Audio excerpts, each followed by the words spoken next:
उपस्थिती आणि आगमनाने आम्हाला खूप आनंद होतो। या शानदार सोहळ्याचं स्वागत आणि प्रास्ताविक करण्याची विनंती मी बोरगावचे नवनियुक्त सरपंच मान्य जितेंद्र पाटील भाऊ यांना करतोय। कार्यक्रमाचे स्वागत व प्रास्ताविक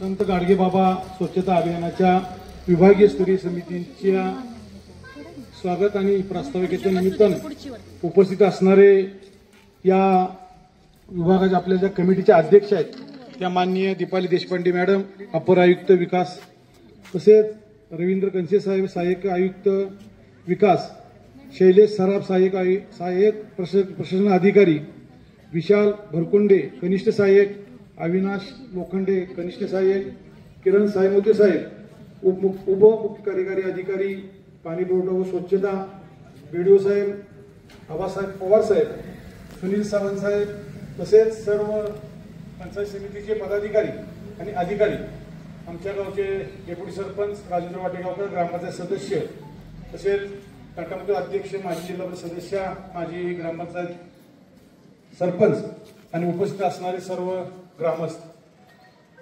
ग्रामपंचायतच्या संत गाडगेबाबा अभियानामध्ये भाग घेत असताना की लहान गावाची आणि मोठ्या गावाची तुलना होत असताना सुद्धा सायमोते साहेबांनी आणि बीडीओ साहेबांनी आम्हाला आग्रहाने याच्यामध्ये भाग घ्यावा लागला। कारण जवळजवळ 13,000 लोक वस्ती असणारं मोठं गाव आहे आणि 10 किलोमीटरमध्ये पसरलेल्या मोठ्या गावामध्ये काम करत असताना अनेक अडचणी असताना सुद्धा त्या वरिष्ठांच्या मार्गदर्शनामध्ये काम करत असताना आम्ही ग्रामपंचायतचं कामकाज करत असताना यापूर्वी भाग 1919चा कोविडचा भाग असेल, आगंदरी मुक्त गाव आम्ही त्या काळामध्ये केलं।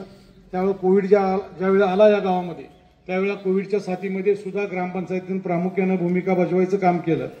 त्या गावामध्ये संकट महापुरामध्ये सातत्यानं हे गाव जातं, कृष्णाकाठाचं नदीकाठचं गाव आहे आणि तसं 76चा पूर आणखीन आज अखेर सातत्यानं पुरामध्ये बाधित होणारं गाव आहे। आमची जी संकल्पना होती की बोटीमधून आणण्याचा एकच उद्देश होता की आम्ही जर पावसाळ्यामध्ये आम्हाला बोटीचा वापर करावा लागतो आणि लोकांना बाहेर काढावं लागतं, या उद्देशानं आम्ही आपल्याला बोटीमध्ये घेऊन की नाविन्यपूर्ण गाव असावं, त्याच्यामध्ये गावाची कल्पना आपल्याला यावं की गावामध्ये किती आजही आलेलं आत्ताही पूर आला त्यावेळेस ह्या चौकामध्ये पाणी आलं होतं आणि त्यामुळे असणारं शेतीचं नुकसान असेल, यामध्ये असणारे शैक्षणिक नुकसान असेल, त्याचबरोबर आर्थिक नुकसान असेल, प्रचंड प्रमाणामध्ये या गावाला झळ सोसावी लागते। तरी पण गाव प्रत्येक स्पर्धेमध्ये आपल्या जेवढ्या स्पर्धा येतात त्या स्पर्धेमध्ये आम्ही ही गाव ग्रामपंचायत निश्चितपणाने भाग घेते आणि सामर्थ्यपणे ही पेलण्याचा आम्ही प्रयत्न करतो। आमचा उद्देश बक्षीस मिळवणं हा मुळातच नाही, आम्हाला या गावाला सवय लागली पाहिजे, स्वच्छतेची सवय लागली पाहिजे। आपण इतर गावांच्या स्पर्धे लहान गावाच्या स्पर्धेमध्ये उतरलो पाहिजे। ज्या स्पर्धा तुमच्या मुख्यमंत्री समृद्ध ग्राम असेल, त्याचबरोबर तुमची माझी वसुंधरा असेल, या सगळ्या स्पर्धेमध्ये आम्ही भाग घेतला। आता आम्ही राज्यामध्ये माझी वसुंधरामध्ये ई प्लेज असेल किंवा ग्रुप प्लेजमध्ये असेल तर राज्यामध्ये आम्ही प्रथम काम करतोय, त्याच्यामध्ये प्रथम क्रमांक आमचा त्याच्यामध्ये आलाय। 5 मध्ये 6 मध्ये सुद्धा आमचा दुसरा क्रमांक आहे आजच्या तिमाहीमध्ये। तर प्रचंड प्रमाणामध्ये आम्ही या गावातल्या सगळ्यांचा लोकसहभागामधून गावाचं काम करायचा आम्ही प्रयत्न करतो। ही गाव खंडोबालांचं गाव म्हणून, चिटणीसांचं म्हणून ओळखलं जातं। त्यांचा स्मृतिदिन आम्ही नेहमी साजरा करतो। 19 सप्टेंबर 1726 मध्ये त्यांचा स्मृतिदिन त्यांचा झाला। त्या काळामध्ये छत्रपती संभाजी महाराजांच्या विश्वास सहकार्य म्हणून त्यांनी काम केलं, त्यांचा अंगरक्षकाची भूमिका त्यांनी बजावली। तसंच पुढच्या स्वराज्याचा सल्लागार म्हणून त्यांनी काम केलं। गोव्याच्या जुळे बेटा जेव्हा संभाजी महाराज पृथ्वीच्या मोठ्या दोषानं चालून गेले असताना त्यावेळी महाराजांचा घोडा नदीमध्ये अडलेल्या पुरामध्ये पोहायला लागला, त्यावेळी खंडोबाला चिटणीसांनी पुण्यात पाण्यामध्ये स्वतःला झुकवून देऊन संभाजी महाराजांच्या घोड्याचं सुखरूप बाहेर काढलं। जिंजिऱ्याच्या वेड्यामध्ये राजाराम महाराजांना अडकून पडले असताना खंडोबाला त्यांनी गणोजी शिर्के यांना स्वतःच्या दाभोळचे वतन देऊन करत महाराजांना त्या वेड्यामध्ये सुखरूप बाहेर काढलं। हा इतिहास आमच्या गावामध्ये आहे।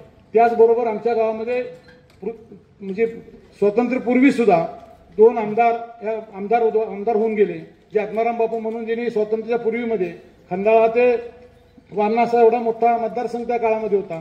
त्या काळामध्ये ते आमदार होते। नंतरच्या काळामध्ये 1959 ते 63 या काळामध्ये आमदार घोषवलं। हे गाव शैक्षणिकदृष्ट्या 3 शिक्षण संस्था आहेत। त्या शाळांमध्ये आमचं कॉलेजही गावामध्ये आहे आणि गाव आरोग्याच्या दृष्टीने सुद्धा सक्षमपणे काम करतो। या गावामध्ये बौद्धिकदृष्ट्या प्रगल्भ असणारे अनेक अधिकारी आज आमचे राज्यभर काम करतात। अनेक मुलं पुणे मुंबईमध्ये हैदराबाद असेल या ठिकाणी आज कामानिमित्त वास्तव्यास आहेत। आणि बोरगाव हे नदीकाठचं गाव असताना सुद्धा गावातील लोकांची भावना आज आपण प्रत्येक स्पर्धेमध्ये भाग घेतला पाहिजे आणि भाग घेत असताना आपण तेवढ्या तळमळीनं गावामध्ये स्वच्छता असेल, आरोग्य असेल, शैक्षणिक असेल, ज्या गोष्टी शासनाच्या आधारभूत आहेत त्या सगळ्या करायचा प्रयत्न करतो। आता आपण जे मुख्यमंत्री जे समृद्ध ग्राम आणलंय आता पुढे आपण त्याच्यामध्ये आमची अशी अडचण आहे की गावामध्ये निश्चित 100% बागायत गाव आहे, त्याच्यामध्ये जलतारासारखं काम करणं आणि आमच्या प्रश्नामध्ये अडचणीचं काय भाग आहेत।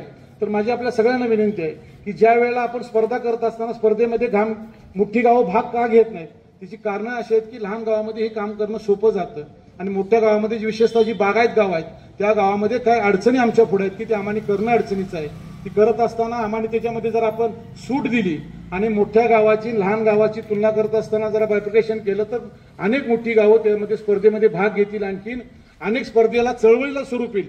बक्षीस हा त्याच्यामधला कन्सेप्ट नाही, चळवळ हा त्याच्यामधला मूळ हेतू आहे आणि लोक चळवळ उभा राहिली पाहिजे ही भावना सगळ्यांच्या मनामध्ये जागृत ज्या दिवशी होईल की ज्यावेळेला जसं माझी वसुंधरामध्ये लोकसंख्येच्या आधारावर आपण चळवळ केली, जशी स्पर्धा घेतली तशी स्पर्धा जर अनेक ठिकाणी आपण जर ती स्पर्धा तशी आणली तर निश्चितपणानं लोक चळवळ या देशामध्ये उभा राहिली पाहिजे, राज्यामध्ये उभा राहिली पाहिजे। आणि आपण जो देश आपल्याला 1947चा घडवायचा 2047चा घडवायचा आहे तो देश आपण 2030 मध्ये घडविण्यासाठी आपण सगळ्यांनी मिळून प्रयत्न करूया। मी आशावादी राहतो। आपण आला, आम्ही आपलं मनापासून मी स्वागत करतो, थांबतो। जय हिंद, जय महाराज। हे करायचंय, धन्यवाद द्यायचे की इतक्या उत्स्फूर्त परिसर आम्हाला तुम्ही खूप तुमच्या आदरातिथ्याने आम्ही सर्व भारावून गेलेलो आहोत। याच्यासाठी थँक्यू व्हेरी मच। पाटील साहेब सरपंच महोदय म्हणल्याप्रमाणे आपलं गाव खूप मोठं आहे। 2011च्या लोकसंख्येप्रमाणे साधारण 11-12 हजार लोकसंख्या आहे असं मला कळवण्यात आलेलं आहे। आता साधारण आपण 2025 मध्ये असल्यामुळे साधारण एक 13-14 हजार आहे असं अपेक्षित करतो। तरी एवढी सगळी लोकसंख्या मोठी असून पण आपण या अभियानामध्ये सहभागी झालात उत्स्फूर्तपणे आणि तुमचा 100% तुम्ही प्रयत्न केलेला आहे की या गावाला द्यायचं। तर आता ह्याच्यामुळे मी तुमचे सगळ्यांचे धन्यवाद मानते। तसेच माझी तुमच्याकडे अजून अशी एक अपेक्षा आहे की आपलं जे आता मुख्यमंत्री समृद्ध पंचायत राज अभियान आहे या निमित्ताने पण तुम्ही खूप चांगले काम करतात आणि महात्मा गांधींनी म्हणल्यासारखं खरा भारत हा खेड्यांमध्येच आहे।